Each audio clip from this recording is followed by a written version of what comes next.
Assalamualaikum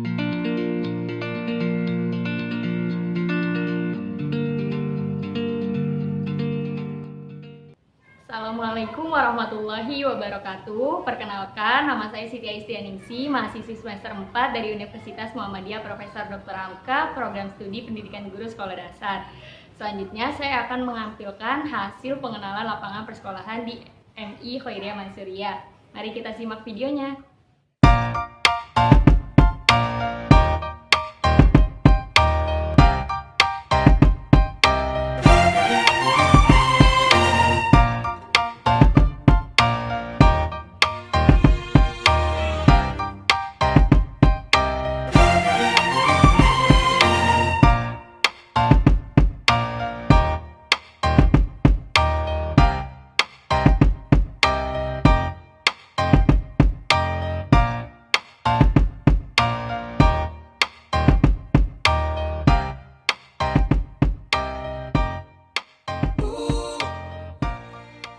Bismillahirrahmanirrahim. Assalamualaikum warahmatullahi wabarakatuh.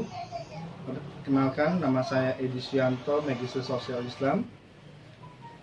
Lahir pada 13 Januari 1986 di Jakarta. Riwayat pendidikan saya lulus SD pada tahun 1998 di SD Islam Bahagia.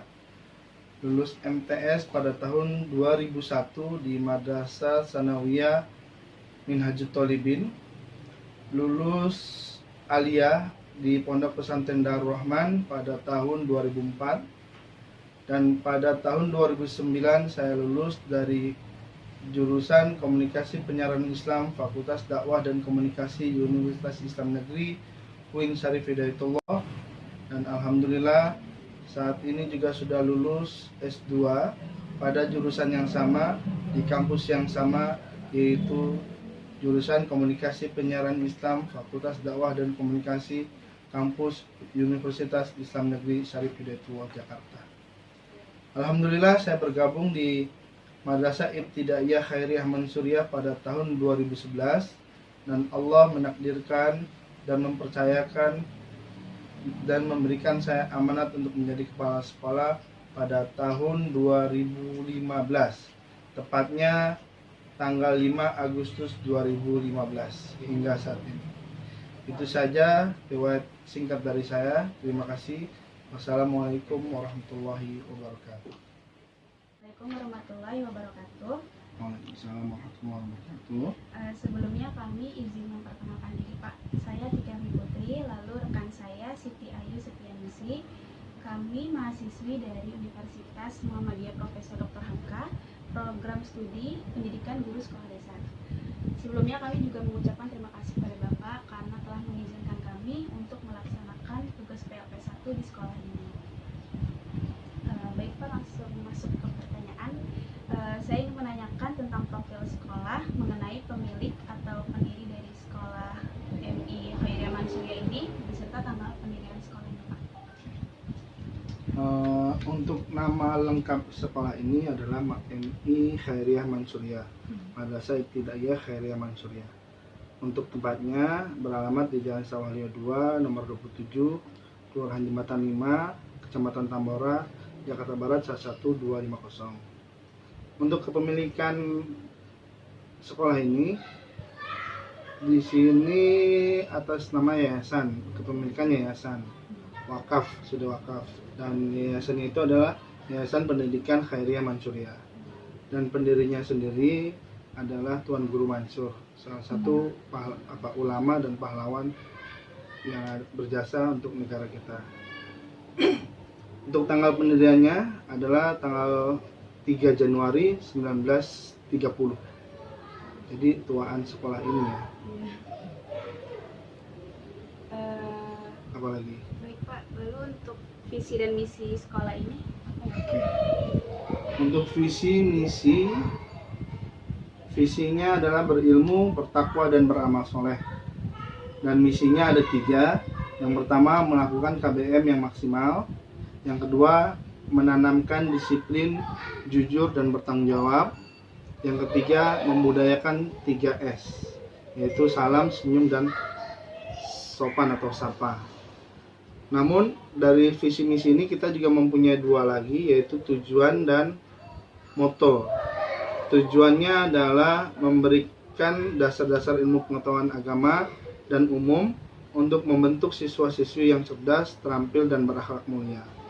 Sedangkan moto yang kita pegang dari warisan dari Tuan Guru Mansur, yaitu bodoh belajar, pandai mengajar, sakit berobat. Gitu. Baik Pak, selanjutnya saya ingin bertanya, bagaimana kultur sekolah di MI Khairiyah Mansuriah ini atau karakteristik umum peserta didik secara keseluruhannya? Bicara kultur atau karakteristik siswa yang ada di MI Khairiyah Mansuriah ini lebih kepada menengah ke bawah. Tapi kalau bicara kultur pendidikan yang saya bangun di madrasah ini adalah saling menghargai dan saling menyayangi. Kenapa? Karena agar tercapai pendidikan yang kondusif dan nyaman, sehingga pembelajaran dapat tercapai dengan baik dan maksimal. Lalu kurikulum apa ya Pak yang dipakai di sekolah ini? Bicara kurikulum sama seperti yang sudah diinstruksikan oleh pemerintah, kita menggunakan kurikulum K13. Kira-kira kesulitan apa ya Pak yang dialami selama penerapan kurikulum 13 tersebut? Ya. Sejak awal kurikulum 2013 itu diterapkan, kita ada dua kendala yang kita alami.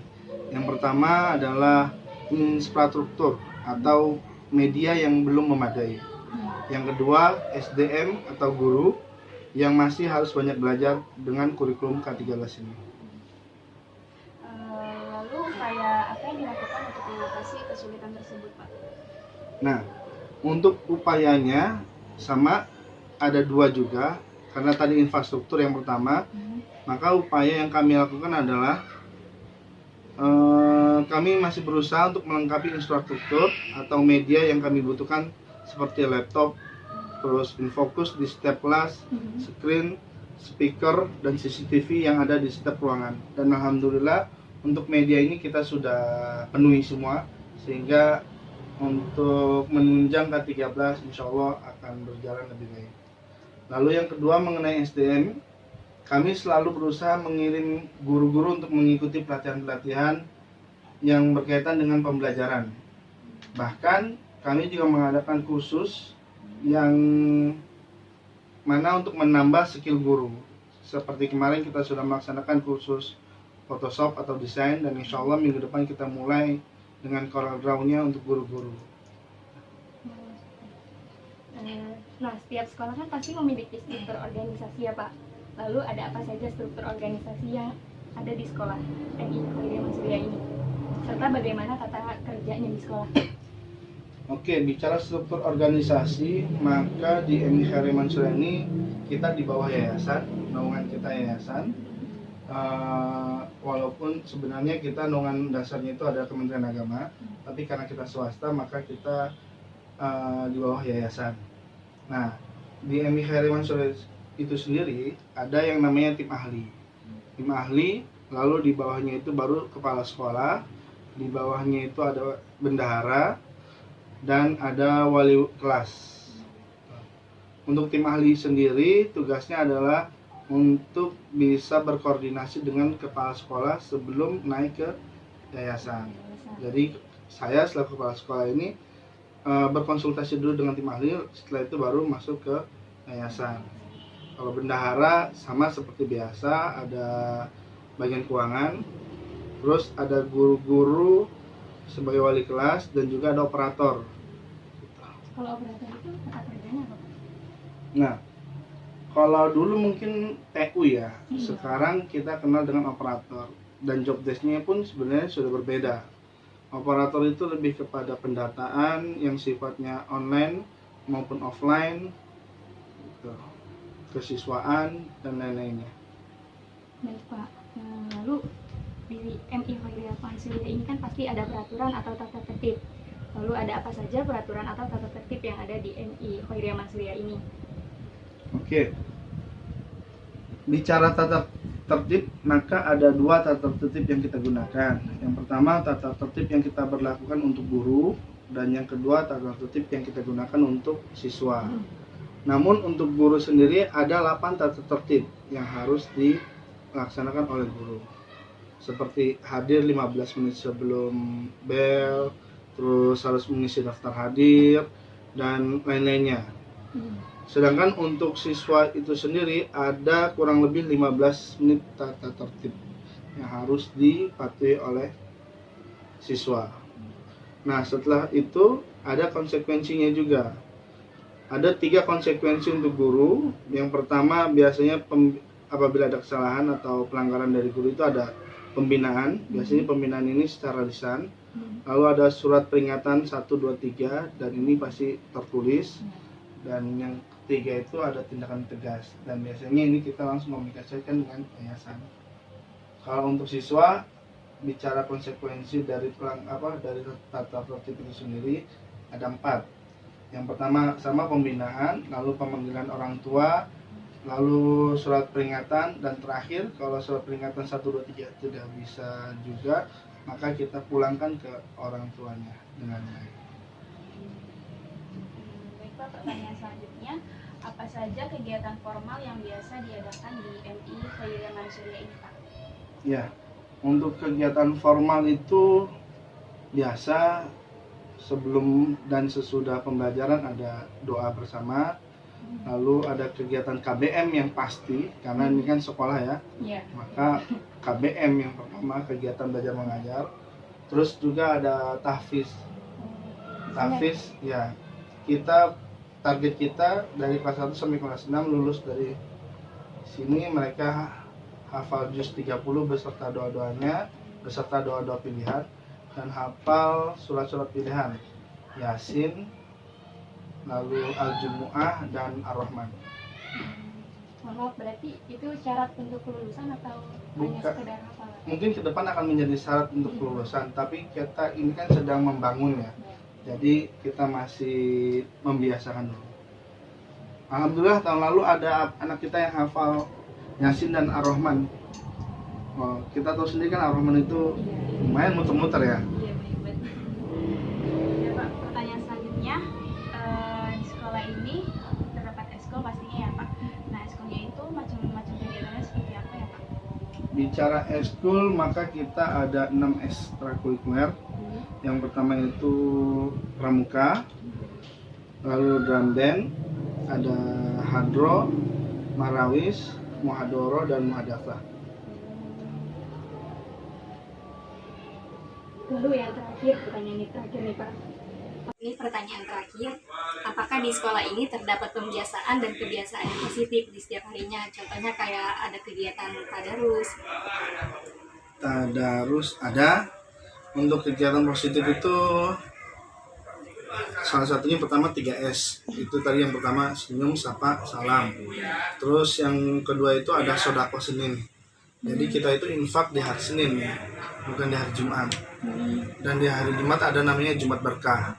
Jumat Berkah itu salat doa berjamaah, pembacaan tahlil dan yasin bersama-sama siswa untuk kelas 4, 5, 6 di lapangan lantai 3. Kalau untuk sholat berjamaah itu kelasnya itu diatur gitu masih Pak? Sholat jamaah apa? Kayak langsung dari kelas 1 sampai kelas 6 atau? Enggak, kalau untuk sholat duha itu hanya kita peruntukkan hanya 4, 5, 6 aja. Karena kan kita lokasinya tidak memadai ya, tidak cukup. Berarti 1, 2, 3-nya Belum. Tapi untuk tahun ajaran ini, khusus anak kelas 6 itu mereka nanti akan sholat duha setiap hari dan sholat zuhur berjamaah setiap hari. Kenapa?